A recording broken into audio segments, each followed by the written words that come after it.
Hello, everybody. Thank you for joining us. Look who I have here. Jeremy Murphy is with me, who I've known for a very long time, which we'll get Yes. into in a minute.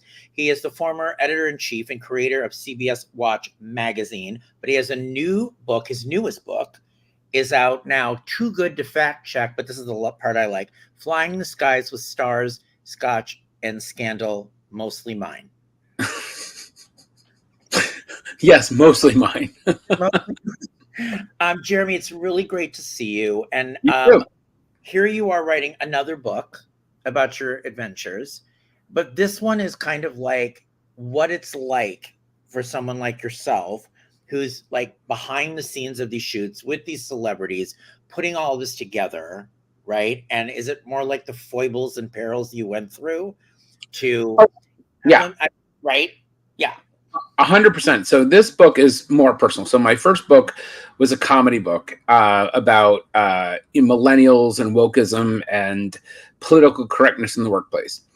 This book is about I spent 10 years at CBS Television, and I created a magazine for them, and we brought our stars around the world for photo shoots, and I collected all these great anecdotes about my experiences with them, and it just made good material for a book. So, but the thread through all the stories is I was the worst behaved of all. You think celebrities have tantrums. I was worst behaved. And that's kind of the irony. That's kind of the funny part. So the funny part is the twist that it's you, not the celebrities who are like boozing it up and everything. Yeah. Right. Did you feel, so you created, what was so unique about CBS Watch was it was like the Vanity Fair Yes. of what it was for television. You made it for television and for a broadcast network at the time, which was CBS at the time, all these network shows. How did you actually decide that was going to be the look feel? Did you have this in your head originally? Yeah. So, I mean, in the early 2000s, you would look at Vogue and Vanity Fair and Elle and all these great magazines, and it was all movie stars. And I was at CBS at the time, and I would like, wait a minute, we've got CSI that's doing 30 million viewers a night. We've got 2.5 Men that's 25 million. Like, our shows were doing better than the movies, but the magazines were just ignoring them. It's kind of like déclassé. And I said, why don't we take those actors and give them the Vanity Fair treatment? And so we would do big photo shoots, and we would take them to Paris and Milan, and Patrick de Marchelier would do the photos, and we really gave them that movie star treatment, and that became our niche. Right. And Jeremy hired me to do some contributing features for the magazine, and I was young and the restless. I did some of the soap stuff. And I remember the funny thing is I remember coming to you over at the Chateau Marmont. You were doing a shoot or something. And I walked in. Oh, see. And I remember like, oh, this is so upscale. Like, what are we doing here? And you were really like managing these shoots with, and getting the photographers. Like you had great photographers.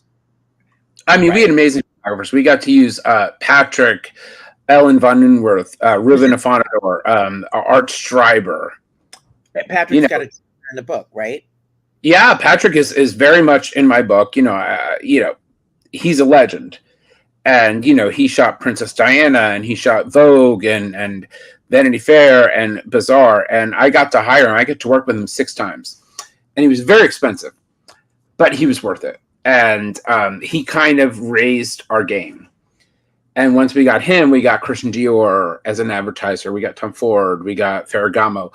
Like his name opened doors. So it was a great investment. But there was such snobbery towards television, and we were right before the golden age of television. So we were, HBO. It wasn't TV. It was HBO, right? It was, and so streaming hadn't happened yet. So it was still it was HBO, but then it was crime scene and sitcoms, and we got right in there in the middle. And then after The Good Wife happened, and that really changed. And then Netflix and Amazon and Hulu and Apple, and that really we were kind of prescient. We got right in the middle of it, and we captured when television became cool. Exactly. So what was going on with you? Were you like, where did the Scotch come out and where's the scandal? During the book, were you like, what was your mindset while you were doing all this? Like, I am so cool, I'm doing this? Or were you like, I mean, what was your behavior like? Do you think? Oh my God. I mean, I'm a middle-class kid from the suburbs in Florida. Like I was like a fat gay kid in South Florida. And all of a sudden, I'm 30 and I'm flying with celebrities. And it was culture shock. And, I kind of savored it. And so we started drinking and partying and having fun. And then I had some medical issues that made it, it's all in the book. And then I got diagnosed with being bipolar, which this was during this time? During the magazine. Yeah, I didn't know. And it really, it kind of explained a lot because, when you're bipolar, you have the mania and then you have the low. But when you're in the mania, the world is color. I used to get the most vibrant, crazy ideas, and that helped the magazine because we would do crazy stuff, and it worked. And that was kind of the irony of it is this medical condition I had really helped the magazine. And finally, when it was diagnosed, I'm on medication now and I'm good. But that kind of it's all part of the book. So it's interesting you talk about it because, so many people have come forward with mental health issues and bipolar disorder. And a lot of people I know, like Maurice Bernard and Lindsay Godfrey and all these people have talked about it. And it's so interesting to, back in the day, I'm so old, but like back then, like nobody would talk about any of this. You didn't talk about it. You didn't talk about it, which was too bad because now it helps explain a lot about somebody and also helps other people too. And it's weird that you look at it and it's, a lot of people are like, oh, this has affected my life so much. And, when I was writing the book, I'm like, there were a lot of down parts about this, but it was almost a gift in a way that it really brought some of my best ideas up. I mean, I bought a kitten and I made him a columnist. I turned LL Cool J photos in Paris into Van Gogh paintings. I hired a violinist to create a musical score for a magazine. And, it was because I was in this weird, crazy, but it worked. It worked, and all those ideas really came to life. Was it so? Yeah, sorry. Was it hard? I've always wanted to write a book too, but I'm like, I don't know if I can go through this to write a book. Conjure everything up. But you had Sophia with you, right? Palmieri, she was with you. Did you find was this an easy book for you to write or hard? Did it come out easy, or was it like I go through? It was so hard. So when I started writing, it was just me. And it became like, anecdotes about celebrities. But there was no heart to it. It was just me, memories, And then I'm looking at this, I'm like, yeah, it's funny, it's interesting, but there's no thread. There was no humanity in it. And Sophia is a writer that I know. She's she's like in her early 30s. But she's brilliant. And I said, can we talk? And so she came over to my apartment and she would just ask me questions and get stuff out of me and jog all these memories. But then she would really confront me on stuff and bring out stuff. And I started questioning my decisions on a lot. And that's when I was like, you're my co-writer. Because I really felt like she really found that thread of humanity and connected everything. And she encouraged me to write about myself and my, you know, my mental health issues. And, you know, I was drinking a lot, I was partying a lot. And that really was a storyline in the book. Do we learn in this book who you were partying with the most and the hardest with? Who's a celebrity? No, but I will say that the denouement, when I really realized that this was crazy was in 2013. I was in London and we were looking for places to shoot, and I woke up the next morning and I had this giant suite, and there were some celebrities passed out, and there was like bottles everywhere, and there was actually clothes hanging from ornaments and everything, and the drapes had been set on fire. We set the room on fire. My God. Yeah. And I had no memory of what happened. Remember that? What? Oh, you do? No memory. I mean, we were all just so drinking and having fun. By the way, come to find out, like, people who smoke were throwing their cigarettes at the drapes and they set on fire. Okay, I don't smoke, so I know it wasn't me. But right. we wound up paying because it was a very expensive suite, and they had to take it out of service for like 4 nights. So it was over $40,000. Oh, geez. And I just paid off that bill. And we're talking 6 years ago. Unbelievable. You know, I was looking at the book. You've got shots with the Big Bang Theory cast. What was your experience with the Big Bang group when you? Well, we were very lucky. Negative. Well, we were very lucky because we got them right before the show became a hit. So, you know, the show came on in 2007. And then in 2009, it was going in September, it was going to be on Thursdays. And so we got the cast in June, like 3 months before. And at the same time, the Pierre Hotel in New York City was reopening. And they had done this $1 billion renovation. And we worked with them. And I said, this would be great to shoot the Big Bang cast. And they loved it. And so, you know, this is before they're all huge stars. I mean, they weren't like household names back then. And I remember we had a deal with American Airlines. So I booked them all on a flight from LA to New York. And I'm in my office, everything's great. And then someone from marketing came in and said, you put them all in the same flight. I'm like, yeah. They're like, you don't know about the air and the spare? No.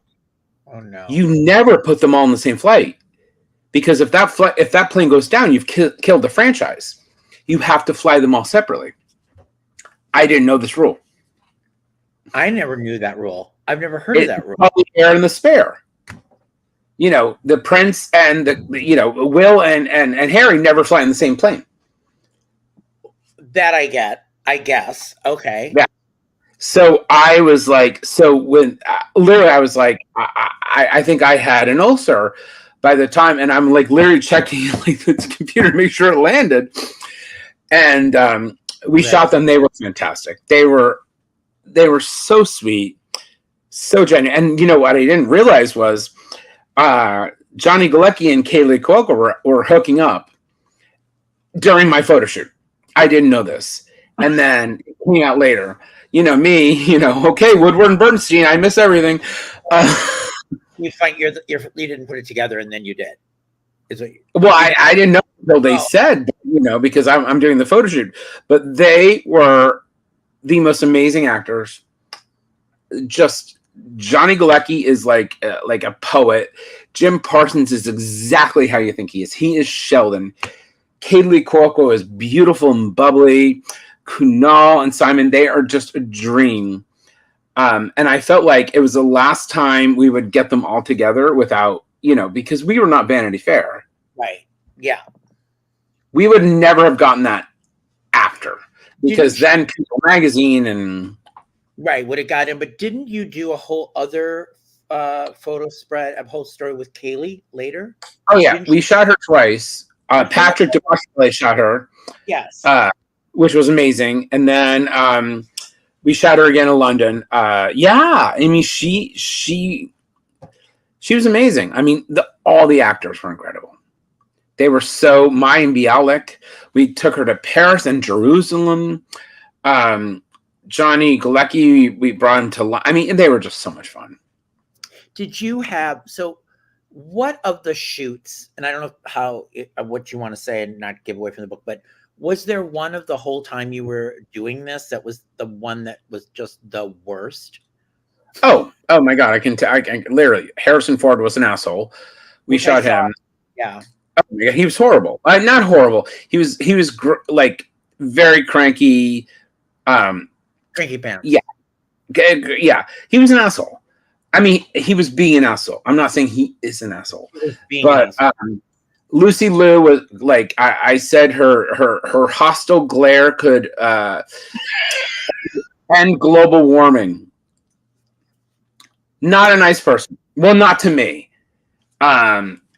She was just like a. And I wanted to say this because we've both been in the same boat with celebrities. Yeah.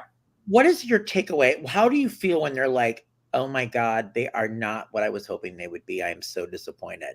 Like, how do you, like, at what point are you like, oh God, how am I going to do this? Oh, yeah. Absolutely. You know, when I first started, I always loved Hollywood. I loved celebrity. And then when I started doing it, I kind of lowered my expectations. And I said, I'm going to assume they're all horrible.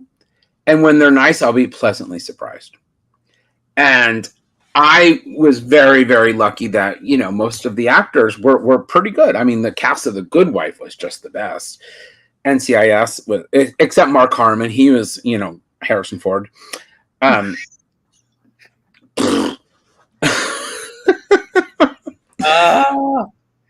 Yeah. Now, did you do this with Juliana Margulies?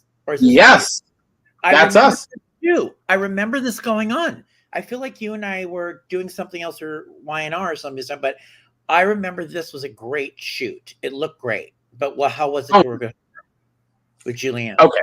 So there's a backstory to this. Okay. So Juliana, by the way, one of the nicest, most beautiful people I've ever met. She was a big star of our network, right? Right. And the show came on in 2009, and she had a legendary publicist named Carrie Ross, who did not suffer fools and was not the nicest person. And she was like an attack dog. Getting to Juliana, you had to go through Carrie. Very good publicist. She was very good at her job, but she was not warm and fuzzy.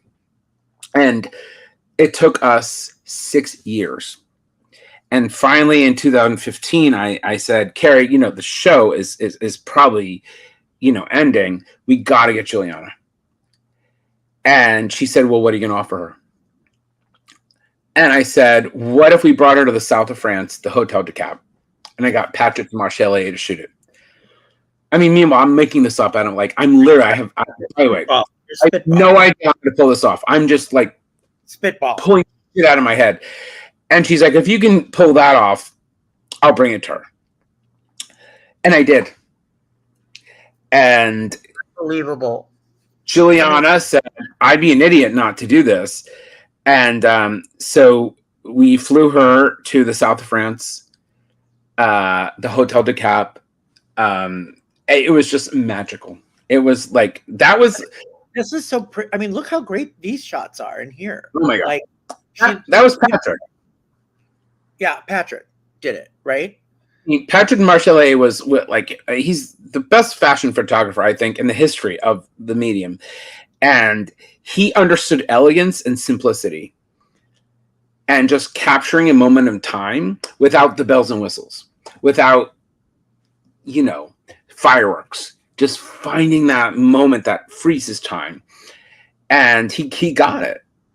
And, you know, I actually emailed with Juliana, like, God, in 2022. And we both were talking about that shoot and how just seamless it was. It was just like a moment in time that was meant to happen. It's a beautiful shoot. I remember this shoot, looking at it, pictorially looking, and was hoping you weren't going to come back and say she was an asshole. Oh my gosh. By the way, so she flew in, like, I always got there a day earlier. And then I met her in the lobby. She and her husband, Keith, by the way, her husband is a hottie. He's so good looking. We used to call him the good husband. And she's a good wife. He's a good husband. She's flawless. Like, after an all-night flight, she shows up and I'm looking at her. I'm like, this woman is so beautiful. And she fit everything brilliantly. She took our whole staff for drinks. And then I had brunch with them the next morning. And it was magic. It was just like. Was there a one, in all your concepts and everything you wanted to do, was there one shoot, that literally it never got triggered? It for whatever reason could not get pulled off, and it was either because conceptually, time, the actor, like, did something just fall apart? Yeah, I wanted to bring the cast of How I Met Your Mother to Versailles. Oh, right. And I actually flew to Paris and I met with the people of Versailles, and like literally they were showing me around, and it was just too expensive because, they wanted $100,000 just to shoot there. And then, we would have to get Annie Leibovitz or Patrick. And like, literally, like, by the time you look at the price, it was like $500,000. And we didn't have that. But I thought that would have been amazing. And yeah. What is the takeaway that you want people to take away from this book? What do you hope it's giving them? Is it insight into life doing, behind the scenes of this kind of career? Or is it really a story of you as a man, like what you kind of went through? I think it's a lot. I mean, first of all, I think the takeaway is, when life opens a door, go through it. Right? No one's going to bring these things to you. You have to create. Like, I created the magazine. Like, this was not brought to me. I actually came up with the idea. I pitched it all the way up to Les Moonves. And I literally, every layer of the company, I said, I want to do the sales, marketing, affiliate relations. And, because before I was just copy editing press releases, and I had this idea and I sold it. Well, let me just stop there. For those that don't know, you started where before you went to be editor-in-chief of? Yeah, I was a journalist. I was a newspaper reporter. And then when I got to CBS, I was in their PR department. And I was doing, outreach, press releases, copy editing. And I was bored. And I said, why don't we do a magazine? And I just sold it up the top of the chain. And one day I'm in Leslie Moonves' office. And he approved it. And I was like, wow. And so, my takeaway is, like, don't wait for things to happen. You have to do it yourself. You have to. And by the way, you have to yourself. And by the way, if you fuck up, have fun. Life is too short. Well, should we have fun and light the curtains in the hotel room kind of fun, or what should we do? Maybe not burning a hotel room down, but I want to qualify that. Create memories, have fun. Like, everything's so politically correct now, and everybody, like, we're going to be like walking around in like bubbles soon. Create memories, have fun. If you're going to fuck it up, have fun doing it. I look at all the mistakes I made, and yeah, they're mistakes, but they're really funny. And I think that's kind of the thing, is like, we had fun, and we always made it fun for the actors and for anybody who was involved in our shoots. No one left having a bad time. Can you tell me a little bit about the Mary J. Blige thing? Because oh boy. But I love Mary J. Blige, but I don't know here. What happened here? All right. So we had done a photo shoot at the Peninsula Hotel on Fifth Avenue, and it went really great. So we went across the street to the St. Regis Hotel, and they have the King Cole Bar in there. and we're there and we're having so much fun. And, a couple hours in, I might have had, several scotches, and I saw Mary J. Blige across, and I said, Mary J., no more pain, no more drama, no more drama, no. And she looked at me, she goes, like, shut up. She Whitneyed me. She did the Whitney Houston. No more. And I was like, I'm sorry, Mary J. Blige. So you don't sing to her. Young and the Restless song.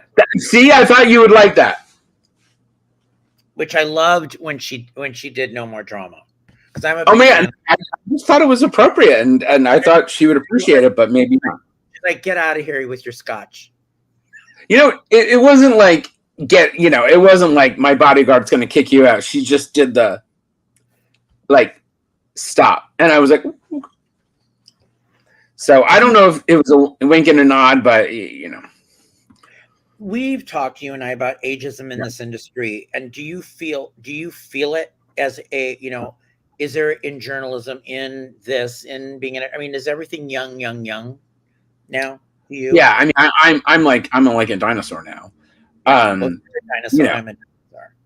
I'm gonna be 50 next year. I'm gray, and my skill set is from the golden age of magazines, when glossy magazines mattered, and when people, that tangible product, you would hold it and you would smell the pages, and that doesn't exist anymore. And I don't know social media. I know social media, but I don't know about followers and impressions and all this stuff. It's a skill set I don't have, and I didn't need to have. This was not part of the equation. Right. And so I completely feel antiquated. But I will say, a big spread of Juliana Margulies in a magazine does not translate to your phone. You do not get that same experience. Of course, you have to open it. You have to see this. Yeah. And I would even say, just on that, remember when CBS Watch went digital? Yes. I didn't even think that was the same experience, because there was something about I would get the magazine and open it up, and it just looked so quaint, right? Even now. Yeah.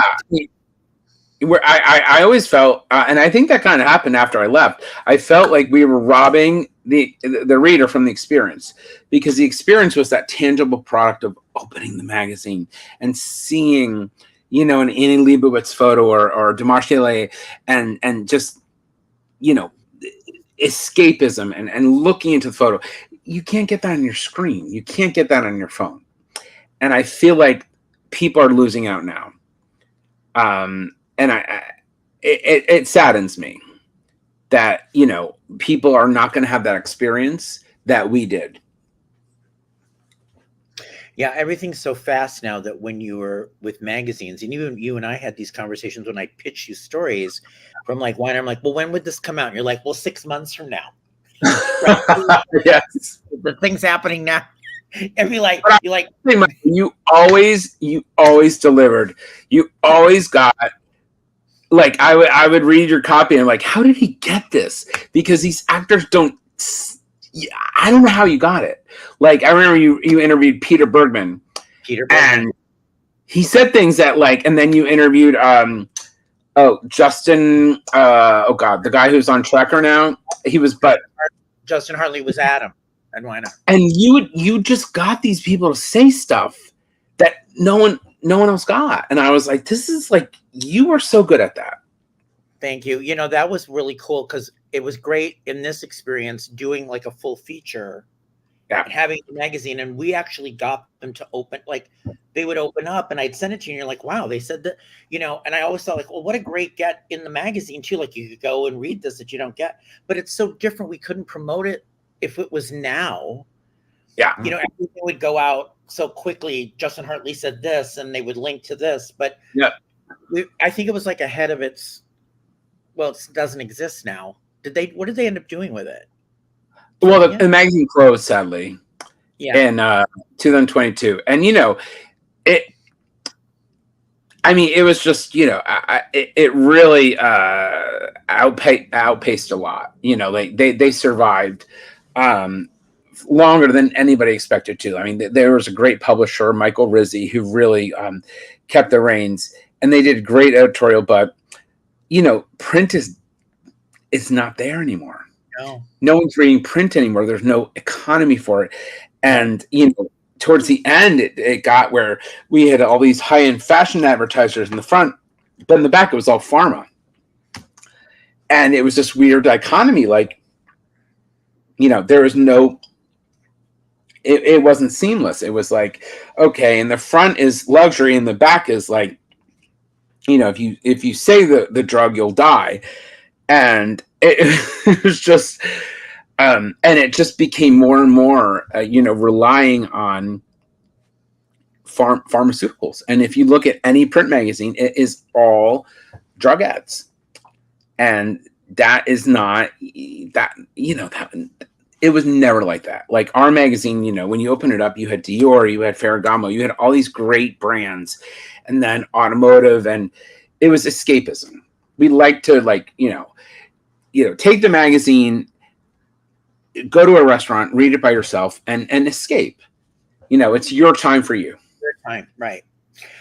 Okay, so you and I share a love of the soap opera Santa Barbara. Yes. So tell me, absolutely.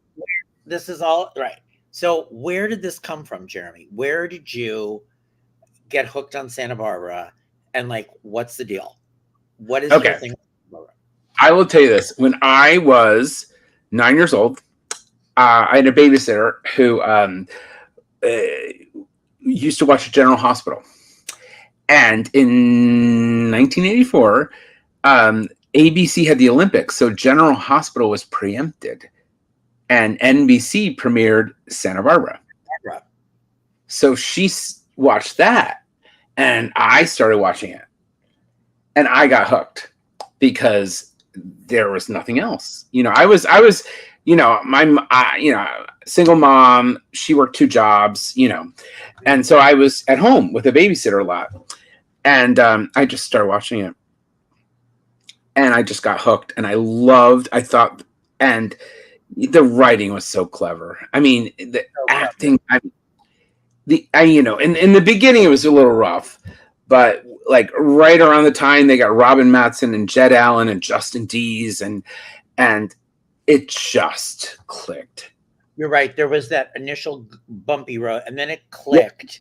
Yeah. And what was so great was the humor and the wit tied into the drama that nobody really executed like that ever. And it was great for that stretch until as it got later in it, they kind of mauled it, and it kind of was never quite. Well, it was New World Television and NBC really fucked it up because Bridget and Jerry Dobson had created gold, and they fucked it up. And honestly, that show would still be on if it weren't for them. It was so clever. It was so well written. There were flaws, but I have a funny story. So, when I was in 5th grade, and I want to say I'm 10 years old now, and we had a class field trip to the Sunrise Musical Theater, where there was some college performing or orchestra, and I'm on one side of it was a theater, so I'm on one side and the teacher was on the other, and she knew at 10 years old I loved Santa Barbara. So all of a sudden this note passes along, and it says to the teacher, "Come see me." And I think I'm in trouble. So I'm like, oh my God. So I go all the way to their side, and she goes, "Who pulled the plug?" And it was a storyline where Gina pulled the plug and framed Eden because Cece was in a coma. And one of my greatest memories of life was, in 1994, 10 years later, you remember Mary Anderson? Of course. Mary was a friend of mine. Right. She liked me because I was this little rambunctious kid who loved the show. And she set up a lunch with Bridget and Jerry Dobson. and we went to a restaurant called Jimmy's in Century City, and it's me, Mary, Bridget, and Jerry, and I got to tell them that story. Oh, and they were howling. Oh, that's so funny. Yeah. That's amazing. Amazing. I wanted to, so are Cruz and Eden your favorite couple? Or were they Oh my not gosh. your favorite couple? No, I mean, the chemistry they had was off the charts. I mean, it like, and you know, the backstory is they liked each other. You know, a lot of these super couples hated each other. Like Peter Reckel and Chris, they hated each other, right?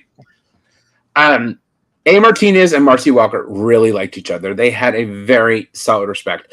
I will say, and I think you've talked to her before, Judith McConnell. The best acting I've ever seen in my life was when they revealed who killed Channing, and she remembered that she killed her own son, and she was dressed in the tuxedo, and she suddenly remembers it was her. And by the way, it's on YouTube. It is some of the most, like, she should have got an Oscar. I mean, the acting they had, Justin Dees, Robin Mattson, like, they were on such a stretch. And then New World at NBC. Right. Yeah. What did you think of Robin Wright back then? I thought she was, she started off rough because she was young. But by the end, she got really good. And she was that character. They never, I think Carrington Garland was good. I think she really brought something new to, but Kelly Capel was always Robin Wright. Yeah, Robin Wright. Yeah. But, they had, I want to say that moment in, like, I want to say from like 85 to 87 was their glory days. And then, the corporate people just screwed it up. What about the sea falling on Mary?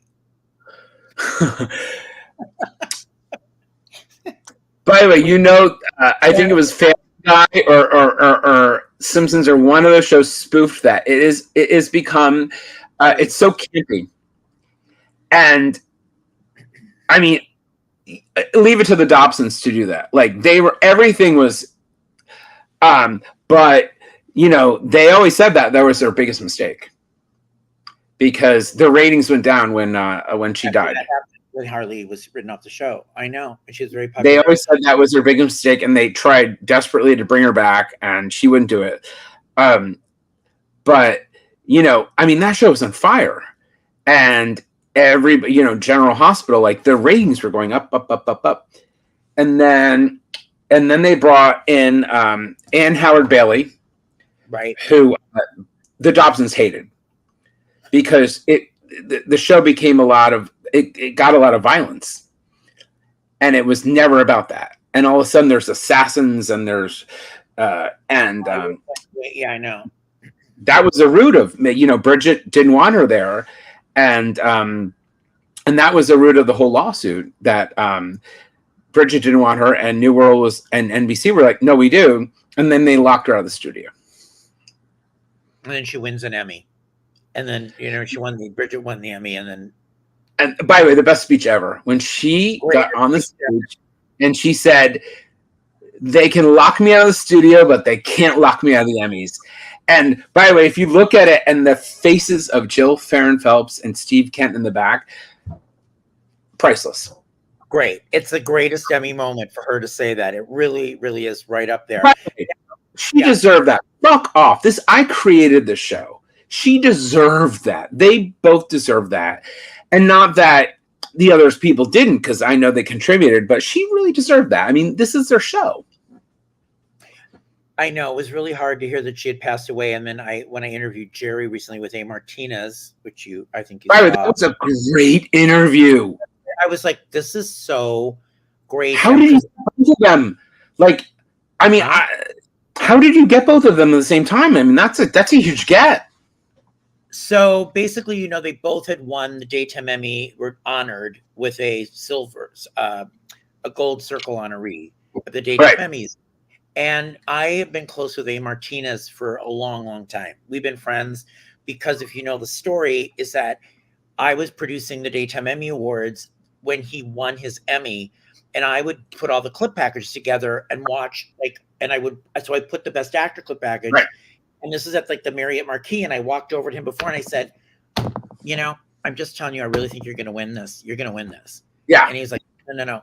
And so he felt that if I came up to him and said it, maybe there was some credence, and he won. So it was always like that luck charm moment that we had. Yep. So because of it, we've remained friendly through the years. And I said, hey, you guys just got an Emmy for, Gold Circle. I'd love to have you both on my show. So he contacted Jerry, and then I contacted Jerry, and then here they were. And that's, by the way, the reunion, one of my greatest regrets in life is not getting to go to that. But Marcy Walker came out of I don't want to say hiding, but she hasn't been, very public. That was the worst. No, that was great. So I was telling Jeremy, I have that clip on my YouTube channel. It's a 3.5-minute clip. So I was ready to do red carpet interviews that night, and I get a call from my doctor that I must be hospitalized right away. So I'm literally on my way, Jeremy, to the Santa Barbara event, and they say, you have to turn around.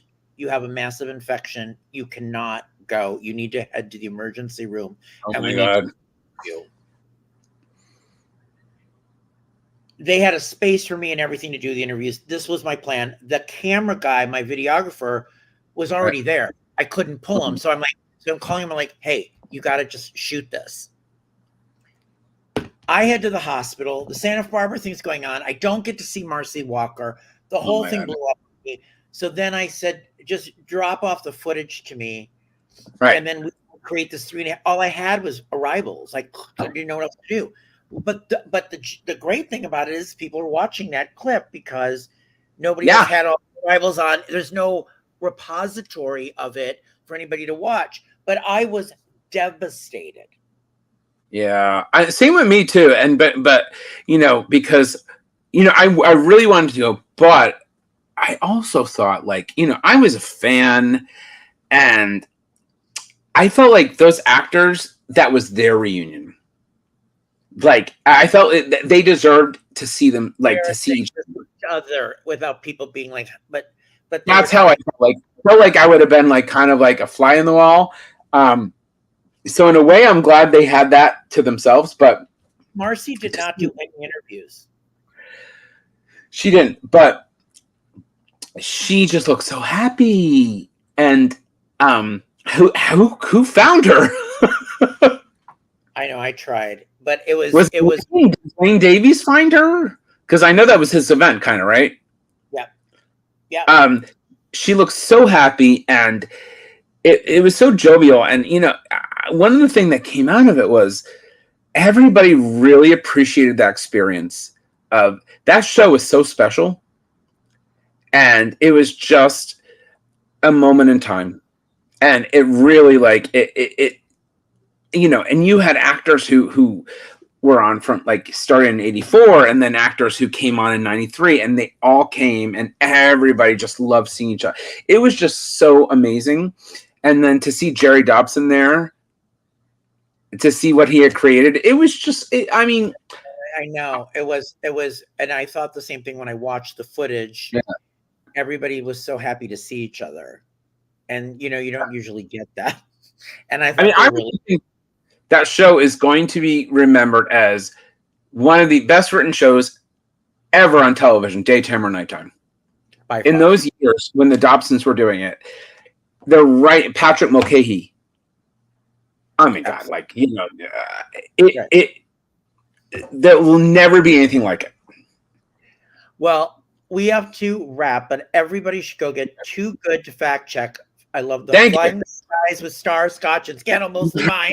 Hold it up. There it is. Yay! There it is. I actually wait. Let me see. Here, we can put it here. There. Oh, there you go. Fact check. Jeremy Murphy with Sophia Palmieri. Is it Palmieri or Palmier? Palmier. And by the way, it's very no holds barred. I call Harrison Ford an asshole. Lucy Liu is not very. I just let it out because life is too short. Who cares? Have you gotten any hate emails from anybody in these camps? Has anyone? Yeah, I've had some. Outrage. Let's just say I don't care. It's my right. Fuck off. I really don't care. Like, what are you gonna do to me? You're gonna sue me? Like, it's my. Isn't your other book called Fuck Off? Well, yeah, my first book is called Fuck Off, Chloe. This is called Too Good. Like, honestly, like, what are you gonna do to me? Right. Sue me. What are you gonna get? Like my Citibank debt? Go for it. Unbelievable. Well, I am so glad that you put the book out. I think that's a great accomplishment. I know it's got to be hard because I haven't even tried to do something like that. But Michael, you've done music. Yes. I mean, like, your music is fantastic, and you started that later in life. So I feel like you and I kind of both have like this little cultural renaissance, right? Right. And to be clear, I started it young. And I did it till I was 31, and then I stopped. So I got it later, yeah. I intended on being a singer-songwriter. Right. That was my life's goal. Then I abandoned it at 31 because I couldn't take the music industry. Oh, it's horrible. It's terrible. So at 31, I'm living in New York, and then I said, I can't do this. Came to LA, created a whole different thing with journalism, and just kind of tucked it away. And then... Right. 7 years ago, 6 years, started singing again. But my new single is out. Best New Me is out right now on Music Studio. No, but it was fantastic, and I love that because you came back to that when I released my book, and I felt like we were kind of like doing our own thing. Like now we're, you know, I mean, we're of an age where, you know, fuck off. Like, let's do what we want to do, right? I think it's like that. And I think it's kind of like you have to do. I mean, I look at what I went through, which my song is actually about too. You realize that, you know, I don't know how much longer we're all going to be here. So you're right. Go for your passion, do your thing, make it happen. And I'm happier doing that. You got to do what you would like to do. And your music is fantastic. And I'm just glad you and I both got, you know, and it might have come out of the pandemic. I know for me, the pandemic, I was so bored, I started writing. And I think a lot of people found their passion during that and or refound. And it was so nice to see you doing that. And I felt good doing it. And I hope everybody can do that. I agree. I think it's really an important thing to go for what makes you, what drives you, what makes you, what you want to do. What do you want to do? All right. We got to go read this book, everybody. I'm wanting to see what other things get lit on fire. Really. Thank you. I'm so glad. And anytime to talk to you is fantastic. And I really appreciate that. Thank you. All right, everybody. Thank you, Jeremy. Have a good night. Thank you. Take care.